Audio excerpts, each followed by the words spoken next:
Hello and welcome to Quantum Coaching Lucknow. और देखिए, हम लोगों ने केमिकल काइनेटिक्स का पिछले डे में आपको लेक्चर नंबर फर्स्ट पढ़ाया था और अब यहाँ पर लेक्चर नंबर सेकंड को हम लोग स्टार्ट करते हैं। और इसके नोट्स आपको क्वांटम कोचिंग इंस्टीट्यूट के ऐप पर मिल जाएंगे। प्ले स्टोर से जब क्वांटम कोचिंग इंस्टीट्यूट आप डाउनलोड करेंगे तो उसमें स्टडी मटेरियल के कॉलम में जाइएगा, वहां पर इसके नोट्स पीडीएफ के फॉर्म में मिल जाएंगे। बाकी जो पीछे चैप्टर पर आए होंगे उनके भी नोट्स आपको मिल जाएंगे। देखिए, अब स्टार्ट करते हैं लेक्चर नंबर सेकंड। मॉलिक्यूलरिटी आप पढ़ेंगे। मॉलिक्यूलरिटी क्या होती है? The total numbers of reactant molecule और present in minimum balance equation, ये कहलाता है मॉलिक्यूलरिटी। याद रखिएगा, the total numbers of reactant molecule present in minimum balance equation, ये मॉलिक्यूलरिटी कहलाएगा। जैसे हम लोगों ने 2H2 और 2Br2 यहाँ पर लिया और ये 4HBr हो गया। और देखिए मॉलिक्यूलरिटी यहाँ पर अगर total numbers of reactant molecule देखें तो 2 और 2 कितना आ रहा है? 4। लेकिन ये मिनिमम बैलेंस इक्वेशन नहीं है। अगर आप इसको 2 से डिवाइड कर दिए तो H2 प्लस Br2 2HBr आ रहा है। इसका मतलब जो यहाँ पर मिनिमम बैलेंस इक्वेशन में चेक करिएगा तो total numbers of reactant molecule जो आ रहे हैं 2 आ रहे हैं, तो इसकी मॉलिक्यूलरिटी क्या होगी? 2। 4 नहीं होगी, क्या होगी? 2 होगी। और देखिए SO2 प्लस हाफ O2, अगर आप चेक करिए यहाँ पर total numbers of reactant molecule तो 1 प्लस हाफ हो जाएगा 3/2। लेकिन molecularity can never be fractional, इसलिए बताइएगा यहाँ पर ये मॉलिक्यूलरिटी 3/2 नहीं होगी। इसको इंटीजर नंबर में बदलना पड़ेगा। तो आपने क्या कर दिया? 2 से मल्टीप्लाई कर दिया तो 2 + 1 कितना हो गया? 3। यहाँ पर मॉलिक्यूलरिटी कितनी आ गई? 3 आ गई। इस तरह से याद रखिएगा, मॉलिक्यूलरिटी जो होता है total numbers of reactant molecule होगा present in minimum balance equation. बड़ी इंपॉर्टेंट बात ऊपर हम लोगों ने बताया, molecularity can never be fractional, it is always an integer number. ये कभी फ्रैक्शनल नहीं होगा, इंटीजर नंबर होगा। और molecularity is a completely theoretical phenomena. ये पूरी तरह से बताइए क्या है? थ्योरेटिकल फिनोमेना है मॉलिक्यूलरिटी, और ये भी आपको याद रखना होगा। और चलिए अब अगले पेज पर आपको यहाँ पर इसके बारे में बताते हैं। तो देखिए, मॉलिक्यूलरिटी आप लोग समझ चुके हैं। अब आपको रेट ला आपको बताएं। देखिए, 2 बातें आपको बड़ी इंपॉर्टेंट बताना है, मॉलिक्यूलरिटी और ऑर्डर ऑफ रिएक्शन। तो ऑर्डर ऑफ रिएक्शन के लिए सबसे पहले आपको रेट ला जानना होगा। रेट ला में देखिएगा, according to law of mass action, आपने केमिकल इक्विलिब्रियम में पढ़ा होगा law of mass action, Guldberg और वागे ने दिया था। और इन्होंने कहा according to law of mass action the rate of a chemical reaction is directly proportional to the product of active mass of reactant raise to the power equal to their stoichiometric coefficient, मतलब उतनी power raise होगी जितने उसके numbers of moles होंगे। तो देखिए, जैसे यहाँ पर हमने 2NO और प्लस यहाँ पर 2H2 लिया और ये N2 प्लस 2H2O बन गया।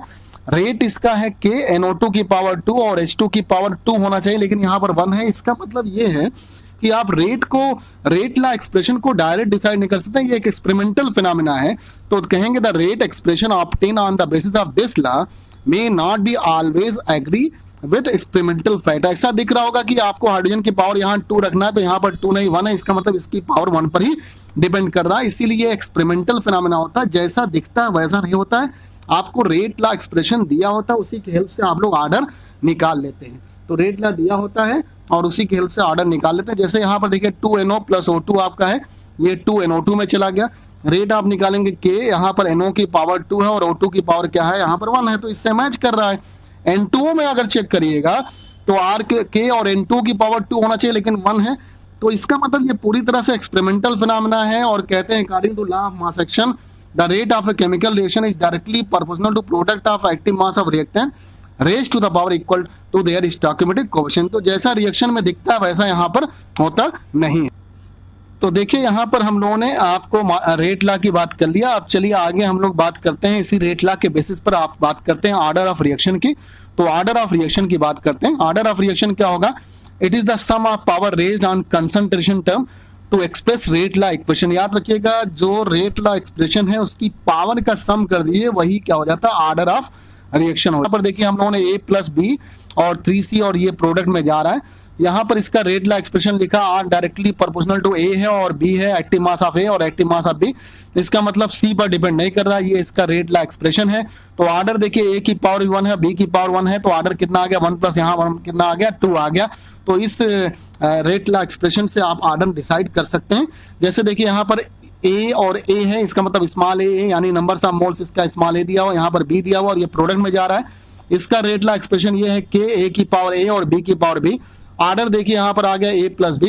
तो ऑर्डर क्या होता है? The sum of power raised on concentration term to express rate law equation, यही होगा ऑर्डर ऑफ रिएक्शन। और ऑर्डर ऑफ रिएक्शन आपको बता दें कंप्लीट एक्सपेरिमेंटल फिनोमेना है।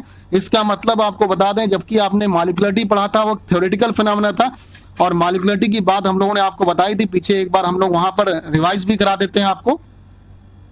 देखिए यहां पर आपको बताया था molecularity can not be fractional, always integer number होगा। मॉलिक्युलरिटी कंप्लीटली थ्योरेटिकल फिनोमेना है, जबकि आप बताइएगा ऑर्डर ऑफ रिएक्शन उसी का उल्टा, ऑर्डर ऑफ रिएक्शन बताइएगा एक्सपेरिमेंटल फिनोमेना है। Order of reaction experimental phenomena है, और ऑर्डर ऑफ रिएक्शन आपको बता दें पॉजिटिव भी हो सकता है, नेगेटिव भी हो सकता है, जीरो भी हो सकता है। जबकि आपने देखा था मॉलिक्युलरिटी सिर्फ और सिर्फ इंटीजर नंबर होता था, फ्रैक्शनल नहीं होता था।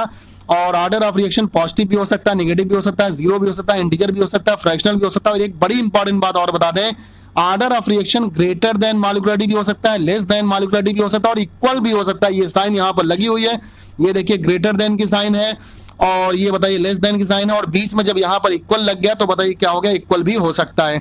तो देखिए आपने मॉलिक्युलरिटी भी पढ़ लिया और ऑर्डर भी पढ़ लिया। अब आप देखिए यहाँ पर इसके बेस्ड, इस पर बेस्ड क्वेश्चन हम लोग लगवाते हैं। तो problem of order of reaction हम लोग देखते हैं। व्हेन, देखिए पहला क्वेश्चन है, when concentration of reactant is increase by 10 times then rate of reaction increases by 100 times, then calculate order of reaction. अगर आपने देखिए यहाँ पर कंसंट्रेशन रिएक्टेंट का बढ़ा दिया 10 टाइम्स तो रेट ऑफ रिएक्शन 100 टाइम बढ़ जा रहा है। तो देखिए आपने फार्मूला यहाँ पर पढ़ा था, और देखिए फार्मूला यहाँ पर देखा भी था, और ये देखिए फार्मूला था आपको यहाँ पर बताया, जैसे ए और बी में जा रहा है। तो अगर R1 डिवाइड बाय R2 रखें, यहाँ पर जैसे रखा हुआ R double dash divide by R dash, और यहाँ पर A double dash divide by A dash, और B double dash divide by B dash, और इसकी पावर A मतलब ऑर्डर A, और इसका क्या हो गया B।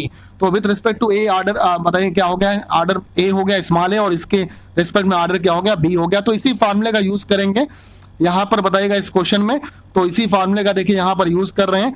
आपने रखा R double dash divide by R dash, और एक ही यहाँ पर बताइएगा यहाँ पर रिएक्टेंट है, तो यहाँ पर खुद देखिएगा A double dash divide by A dash, दो अलग अलग कंसंट्रेशन ले लिया अलग अलग टाइम पर, और इसका ऑर्डर हम लोगों ने स्मॉल a मान लिया। देखिए आपने कहा था जब रेट कंसंट्रेशन को 10 टाइम्स बढ़ा रहे हैं, मान लीजिए कंसंट्रेशन पहले A था और फाइनली 10A हो गया, यानी A डबल डैश आपका 10A हो गया, और रेट क्या हो गया आपका 100 टाइम्स हो गया। तो देखिए यहाँ पर 10 की पावर 2 हो गया, यहाँ पर 10 की पावर A। इस तरह से बेस सेम होती है, पावर इक्वल हो जाती है, तो इसका मतलब ऑर्डर कितना आ गया, 2 आ गया। अब देखिए पहला क्वेश्चन था बिल्कुल सेम, और उसी तरह का दूसरा क्वेश्चन भी है, देखते हैं। When concentration of reactant increases by 4 times then rate of reaction increases by 2 times. फिर ऑर्डर निकालना है। आपको एक बात पता है, ऑर्डर बताइएगा इंटीजर भी हो सकता है, फ्रैक्शनल भी हो सकता है, पॉजिटिव नेगेटिव जीरो भी हो सकता है। यहाँ पर देखिए पॉजिटिव नंबर में निकला और ये इंटीजर निकला। यहाँ पर देखिए फिर रखेंगे R double dash divide by R dash, और यहाँ पर A double dash divide by A dash, और ऑर्डर इसका स्मॉल a ले लिया। देखिए आपने जब यहाँ पर कंसंट्रेशन को 4 टाइम्स कर दिया है, यहाँ पर देखिए 4 टाइम A डबल डैश को आपने 4 टाइम्स कर दिया, A डबल डैश को 4 टाइम्स कर दिया, तो देखिए R डबल डैश क्या हो गया, 2 टाइम्स हो गया। यहाँ से देखिए 2 की पावर 1 हो गया, यहाँ पर 2 की पावर 2A हो गया, और आप खुद देखिएगा 4 बताइए यहाँ पर 2 की पावर 2A हो गया, तो बेस सेम है, तो power equal 2A equal to क्या हो गया, 1 हो गया। A कितना आ गया, हाफ आ गया। तो देखिए इस तरह से दूसरा क्वेश्चन में फ्रैक्शनल निकला है ऑर्डर, और इंटीजर भी निकल सकता है, फ्रैक्शनल भी निकल सकता है, पॉजिटिव नेगेटिव जीरो ये सब निकल सकता है। चलिए अगले क्वेश्चन की तरफ बढ़ते हैं, यहाँ पर 3rd नंबर क्वेश्चन की तरफ बढ़ते हैं। 3rd नंबर क्वेश्चन देखिए क्या है, एक्सपेरिमेंट दिया हुआ है, अलग अलग बताएगा रेट अलग अलग कंसंट्रेशन पर, A प्लस बी आपका प्रोडक्ट में जा रहा है, और देखिए कंसंट्रेशन A का ये है और कंसंट्रेशन B का है।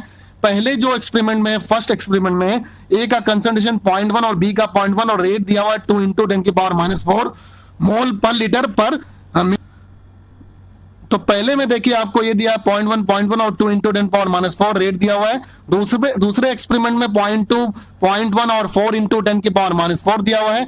तीसरे एक्सपेरिमेंट में 0.1, 0.2 और 8 × 10⁻⁴ दिया हुआ है। आपको ऑर्डर ऑफ रिएक्शन निकालना है, रेट लॉ एक्सप्रेशन निकालना है।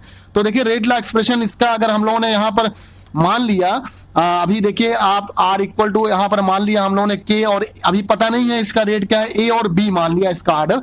तो देखिए आप इक्वेशन आप क्या करेंगे, आप बताइए इक्वेशन या एक्सपेरिमेंट फर्स्ट और सेकंड से हम लोग देखेंगे। तो एक्सपेरिमेंट फर्स्ट और सेकंड से हम लोग यहाँ पर चेक करेंगे। तो देखिए R double dash divide by R dash, और यहाँ पर A double dash divide by A dash है, और B double dash divide by B, और इसका ऑर्डर यहाँ पर स्मॉल है और इसका B माना। अब देखिए एक्सपेरिमेंट जो आपका सेकंड में है वो आपको ऑर्डर रेट कितना दिया, 4 इंटू 10⁻⁴ दिया हुआ है, और यहाँ फर्स्ट वाले में 2 इंटू 10⁻⁴ दिया हुआ है। अब यहां से क्या करिए, आपका देखिए कंसंट्रेशन ए का 0.2 दिया हुआ है, और फर्स्ट वाले में बताएगा 0.1 दिया हुआ है, और सेकंड वाले में बी का कंसंट्रेशन 0.1 और दोनों 0.1 है। इसका मतलब ये यहाँ पर कैंसिल हो गया, ये पूरा 1 हो गया।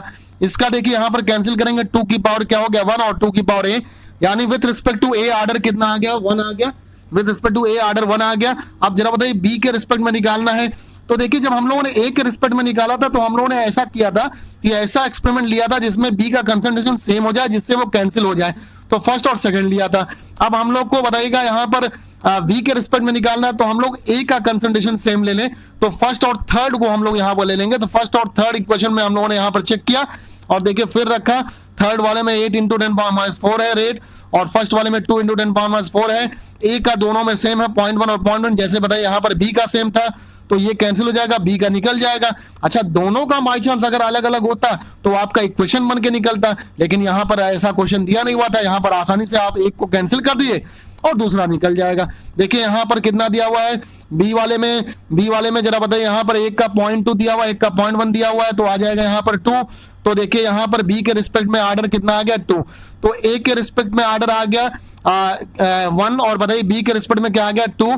अगर रेट हम लोगों ने के ए की पावर ए माना था और बी की पावर बताइए यहाँ बी माना था, तो ऑर्डर जरा आप चेक कर लीजिए, यहाँ पर आ गया ए की पावर 1 और बी की पावर 2, ऑर्डर कितना आ गया 1 + 2 कितना हो गया 3 हो गया। इसका मतलब टोटल ऑर्डर ऑफ रिएक्शन कितना हो गया 3 हो गया। इस तरह से देखिए आज के लेक्चर में हम लोगों ने मॉलिक्युलरिटी और ऑर्डर को जाना, और ऑर्डर पर बेस्ड हम लोगों ने कुछ क्वेश्चंस भी लगाए, इंपॉर्टेंट क्वेश्चन भी लगाए। आज के लिए इतना ही रखते हैं, जमकर पढ़िए, खूब मेहनत करिए। लेक्चर नंबर 3 में आपसे फिर मुलाकात होगी, वहां पर फिर कुछ नई बातें बताएंगे आपको, types of order of reaction की बात करेंगे वहां पर। यहाँ के लिए बस इतना ही रखते हैं। थैंक यू वेरी मच, जमकर पढ़िए, खूब मेहनत करिए।